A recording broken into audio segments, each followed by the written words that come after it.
Olha aí, anjos. Ele vai falar agora sobre o antecedente à formação desse islamismo, não é? Sobre o antecedente ao surgimento do Islã, a Península Arábica antes de Maomé. O que era esse território?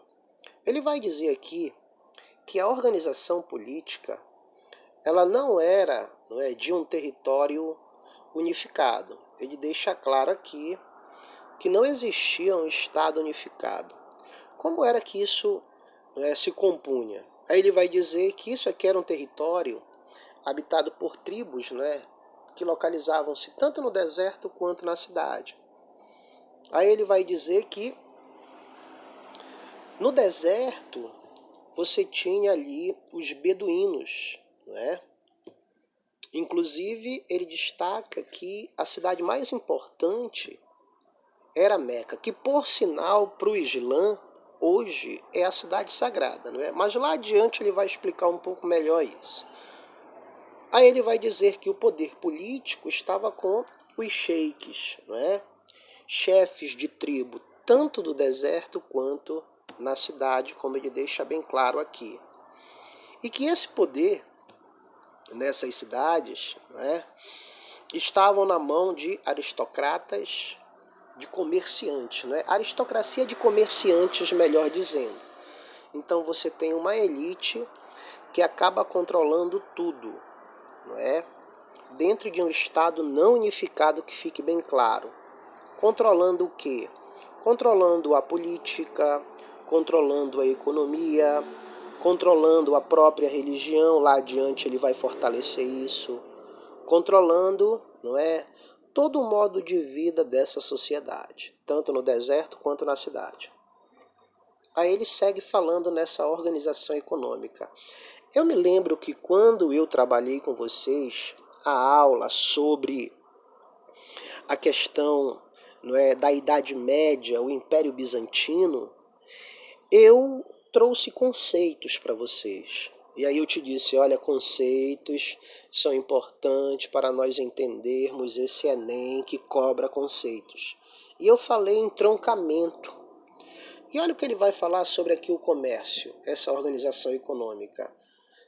O comércio, cortada pelas rotas de caravanas, a Arábia constituía-se no elo entre o Ocidente e o Oriente. Então, o seu comércio ele era muito forte no entroncamento entre Ásia, Egito, olha aí, Mesopotâmia, Índia. Então é uma rota comercial muito forte, é uma rota comercial muito rica, é o entroncamento entre essas regiões. E aí eu lembro mais uma vez a aula que eu dei sobre o entroncamento, falando da perda de limites praticamente entre duas cidades, entre dois países, entre duas regiões. Quando eu falei de Belém e Ananindeua, que eu falei do entroncamento. Lembram lá? Quando eu trouxe o conceito de entroncamento, até disse, olha, a geografia trabalha como conurbação e tudo. Então, só para lembrar a aula, falando sobre a organização econômica e o comércio nessa região. Organização religiosa. Olha o que é mais interessante. O Islã, ele, nós sabemos, é uma religião politeísta. Mas antes da sua consolidação, a organização religiosa nesse espaço, ela era politeísta, que inclusive Alá era um desses deuses desse politeísmo. Tá? Só para ficar bem claro aqui como ele diz. Então esse politeísmo, ele traz inúmeras forças da natureza, como ele diz. Ele fala que Kaaba é o principal santuário desse politeísmo, que por sinal, quando o Islã se consolida, pessoal, eles vão justamente assimilar Kaaba. O que é Kaaba?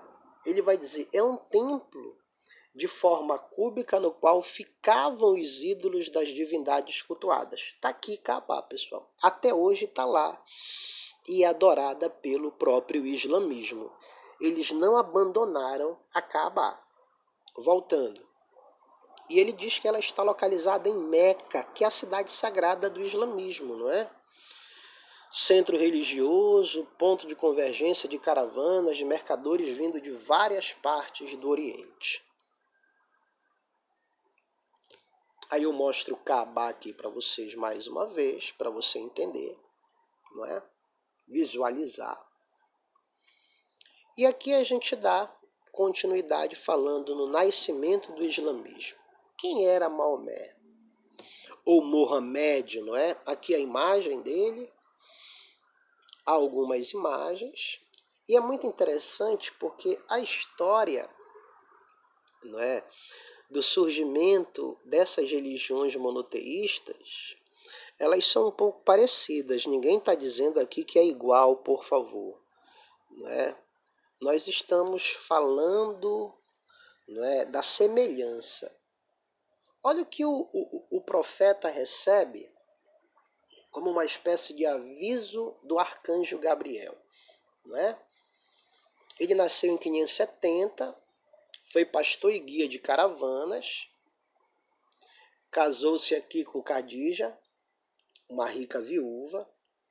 Em suas viagens com as caravanas esteve em contato com a região da Palestina. Segundo a tradição, Maomé começou a receber as revelações do arcanjo Gabriel em 610. Desde então, passou a afirmar que Alá o havia escolhido como profeta e que sua missão era unir os árabes em torno da crença em Alá e abolir as outras divindades. Então isso daqui foi, não é, revelações vindas, segundo Maomé, do arcanjo Gabriel. Então olha aí, primeira importância é o aluno lembrar que tudo isso é depois de Cristo, já que o cristianismo já tinha nascido, por favor.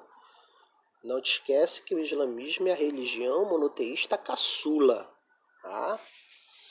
Então, a finalidade a partir de agora é acabar com o politeísmo e fazer o quê? Se consolidar o monoteísmo a partir do quê? A partir dessas revelações que Maomé acaba recebendo. Não vai ser fácil.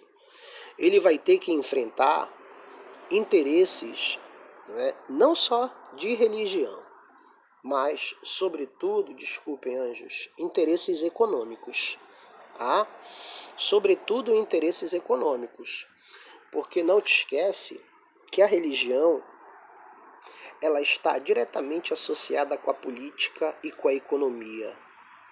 Não te esquece disso, anjo. Tá? Por favor. Aí ele segue falando dessa resistência à nova crença. Maomé, ele naturalmente vai, não é, sofrer um pouco para poder, não é, conseguir consolidar essa nova religião. Quando ele passa a divulgar, ele diz aqui, entre os membros da tribo Coraixita, não é, que por sinal ele vem dessa realidade familiar a qual pertencia os ricos e poderosos, não gostaram da nova religião. A crença em um único Deus acabava com as práticas religiosas que faziam de Meca um centro de peregrinação, olha aí, lucrativo para os comerciantes da cidade.